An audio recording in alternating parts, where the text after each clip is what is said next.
Hello and welcome back to Blackmagic Craft. I have been waiting patiently all year for October to roll around so that Dollarama would again get those large foam Halloween skulls. October came and they don't have them again for the second year in a row. But Michaels did, and they were buy one get one free, which worked out to $5 Canadian dues each, which is a pretty fair deal.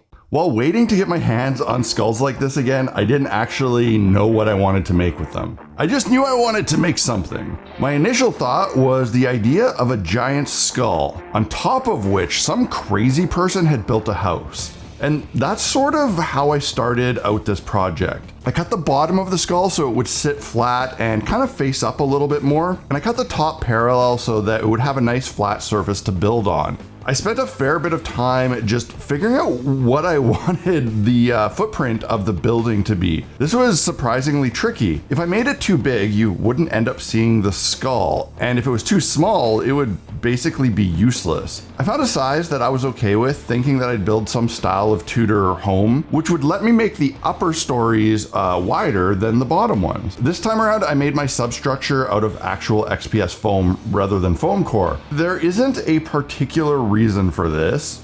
Both work just fine. I just sort of gravitated towards this method for some reason. Maybe because I had even less of a final vision in my head of what I was building than usual, and just using raw foam would let me experiment a bit more. It would let me modify stuff on the hot wire if needed once it was already built because there wouldn't be any paper layers embedded in the build. I really wish I could give some better reasoning for some of the early parts of this project, but the reality is that I was just messing around and waiting to stumble into something that felt interesting. I made some chunky interior walls with a doorway opening. This would make it feel a bit more like a real structure rather than just like an empty cube. And the more I build ruined brick buildings, the more I realize that just having a lot of different walls makes things look a lot cooler. Sometimes it's tough to not build things that just end up looking like decorated shoeboxes, and it's important to think about the silhouette of a piece, but also like the depth of the interiors. Making buildings look at least a little bit intricate can go a long way in terms of selling a believable building. Even if like this, the building is kind of ridiculously small and wouldn't be very usable in real life at full scale. Giving it some interior layers helps a lot. As I'm sure you can tell if you've been keeping up with my recent videos, I'm on a kick of foam brickwork lately. I'm slowly even learning to not mind actually making the bricks and have gotten super efficient at applying them. I've learned some things along the way that has made this process even easier, like using hot glue for the starter rows, but also when laying out small areas, and using PVA glue when doing big open spaces. Work from a finished corner outward and let the bricks hang long when you can. These can be cut and damaged later, and not cutting the ends of every row to length will save a lot of time. And when thinking about efficiency, it's important to realize that a small time-saving thing might seem insignificant, but when multiplied over and over again during the full length of a project, those seemingly small time-saving things can add up in a big way, which not only will help you just be faster, but it will help you fight the mental fatigue that can come with doing long, repetitive tasks. The more bricks I lay, the faster it seems to go, and the faster it seems to go, the more willing I am to do more of it in more complicated ways, leading to more interesting finished projects. On even this little structure here, I went into it thinking I'd just texture the interior like stucco to save build time, but the bricks were going on so quickly for me that it just seemed natural to do them on the entire interior, which would end up looking a lot cooler. The bricks are magic. They take what is a tiny little cube structure and turn it into something surprisingly layered and rich looking. I don't know for sure how long this little part of the building took to do, but it felt like it went by super fast. I had to try some different things here since I had created a small awkward space in the back where I had to put bricks, which would be impossible to fit my big fat hands into, so I tried something. I sliced a thin layer of foam that was cut to fit the inside and easily covered it with bricks while just sitting out in the open. Once it was done, I could just slide it into place. Perfect and simple.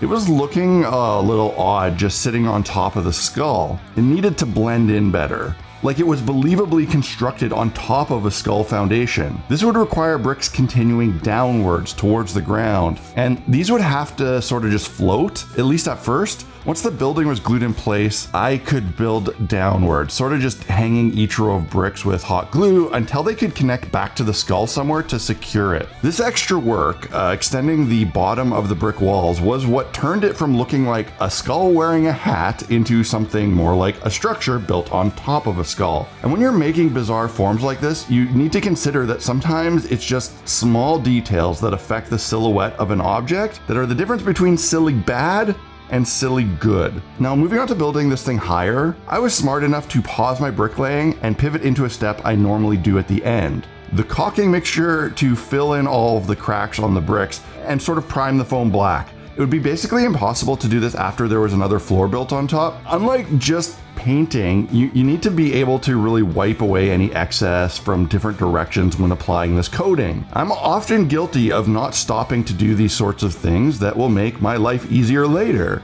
I tend to get stuck in a lane, doing what I'm doing and not wanting to pause to do something different, even if it's important.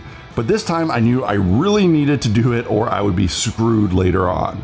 And while I don't like this sort of divergence from what I'm doing, did end up giving me a confidence that things would be easier later. Hey, I just got to interrupt here for a second to talk about the sponsor of this video, Into the AM. They make fantastic everyday wear, and I think they're probably best known for their graphic tees, of which they have a lot of. They're really high quality, they always got cool designs, but they also have a lot of excellent just basic wear. Like the t-shirts themselves are some of my favorites. I wear a lot of the plain ones just because they fit nice and they're comfy. And yeah, you can get big packs of their plain shirts. They also have a lot of like great fall wear, flannels, jackets, hoodies, Henleys, all sorts of good stuff. Their stock of available prints is always rotating and they're always adding new designs. They've been sponsoring this channel for a very long time, and the reason that I continue to work with them is because I have never, ever, ever had someone say they were disappointed by my recommendation of them. Their clothing is just good, and it's very reasonably priced. It's even more reasonably priced if you use the link in my description to go do your shopping. That'll get you an extra 10% off, and that stacks on top of whatever sales they happen to have going at the time. So if you need some new shirts, be it cool graphic shirts, basics, whatever, go check out Into the AM. I promise you won't be disappointed. The second story was just more of the same. Foam walls, foam bricks, giving her and having a good time. I added an outer platform to place models on. Rather than doing it on the inside, I put it on the outside so that there'd be more room in the tiny building.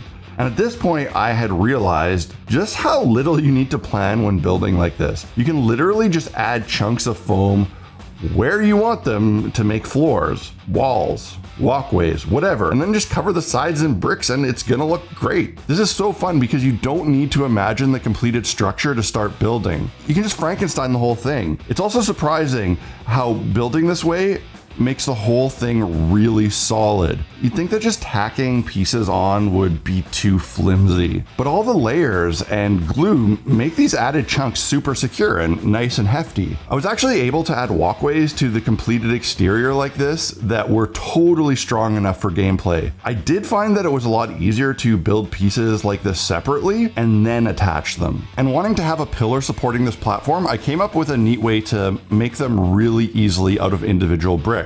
If you cut a strip of foam that has the same width as one of your bricks or a multiple of that dimension, you can just wrap it with bricks without needing to cut any of them. And again, this gives you a really strong, solid piece that looks a lot more dynamic and dimensional than one that is carved out of a single chunk of foam. After making this first pillar, I decided to make a couple more to help blend the tower into the skull and make it look more like it was better supported. Since the skull was foam, I could just cut a chunk of it out and slide these extra pillars into place and avoid having to scribe the brickwork to the shape of the skull.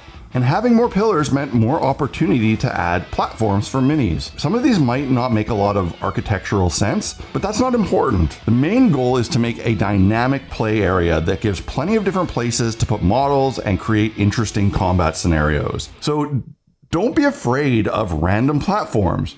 Just make sure they are usable and that they look cool. This thing looked great and I was very happy with it, but there were some voids created by building in this method that needed to be filled with something solid. For this I used Sculptamold because it hardens by chemical reaction rather than by drying. So if I stuffed a foam void full of it, it would actually still harden up rather than just being sealed off and drying only on the outer part, staying wet inside. This stuff is also great for blending foam together. And speaking of blending, doing a building on a natural shape like a skull, there are two ways you can approach the finished look. I think the obvious way is to blend the sculpt and then paint it so that the skull looks like rock, as if the skull itself was carved into stone and then they built on top of that. But that's not the vibe I was going for. I wanted this to look like a real giant skull that was just sitting there that someone decided to build on top of. This meant I didn't want to blend the two forms together too much or add any sculpting or carving to make the skull look like it was carved on a rock.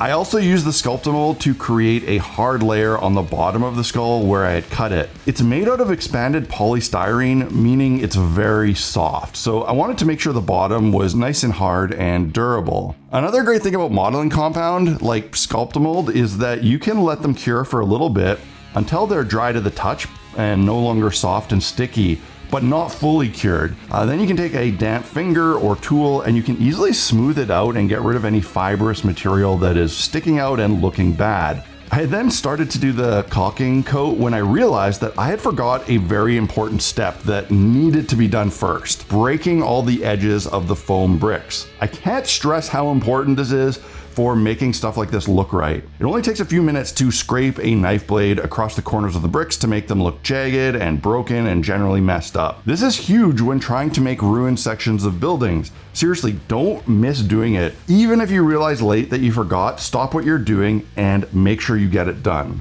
Then you can move forward with coating and painting. And like I said, with the paint, I wanted to differentiate the brickwork from the skull. I did a very light blast of Rattle Can white spray paint just to see the textures better and know what I was working with here. Then I used an off-white cream spray paint that I had for the color of the skull. This would have been more accurate with an airbrush, but I had this paint in a Rattle Can that was quick to grab, so I just did that. And I worked on making the skull look more realistic and aged with some raw umber ink in the shadows, which I also carried onto the building to help make the two contrasting colors just a little bit cohesive. I didn't want the brickwork to just be like a neutral gray on this one. I wanted it to feel a bit warmer, more earthy, to better blend with the bone color of the skull. So I used a few different colors of acrylic ink to tint it: some raw umber, burnt umber, raw sienna, and a dark mossy green. I also made sure to blast the eyes and nose with some very dark, almost black ink to make sure that they looked deep and cavernous. I let it dry, gave the whole thing a once over, and thought, yeah, it looked friggin' sweet. I didn't want to mess it up too much with additional paint, but I did want to bring just a tiny bit of dry brushing highlight, so I carefully and lightly brushed on some powder pastel, just enough to make it look dusty and highlighted. Yeah, I'm thrilled with this. It's super cool. I love the aesthetic, and it's gonna work well as a standalone set piece in an encounter, but it's also gonna slot right in with the other ruined buildings I've been making recently to help build up a full ruined city. Perfect for D&D, perfect for Mordheim, and perfect for Frostgrave. Part of me wants to build more of these, like maybe this is just one corner of a larger structure, but we'll see. I don't know yet. I do have some more foam skulls because I was smart enough to stock up while I could, but there's a lot of different things that I could make with them. So make sure you go out and grab some of these foam skulls while you can and just build something cool with them. I hope you like this video. Like the video, comment on the video, share the video, subscribe, do all those things. If you want to help support the channel and get some cool stuff in the process, I have merch and original builds and all sorts of cool stuff that I've made available on blackmagicraft.ca that you can grab for yourself. I also have my own original skirmish game, Idols of Torment, that you can get at idolsoftorment.com. Last, if you really like what I do and you want to help me keep doing it, Patreon is probably the best way you can do that. So if you'd like to support the channel in that way, I would greatly appreciate it. That's it for this one. I'm happy. This is cool. I'll see you again next time. Cheers.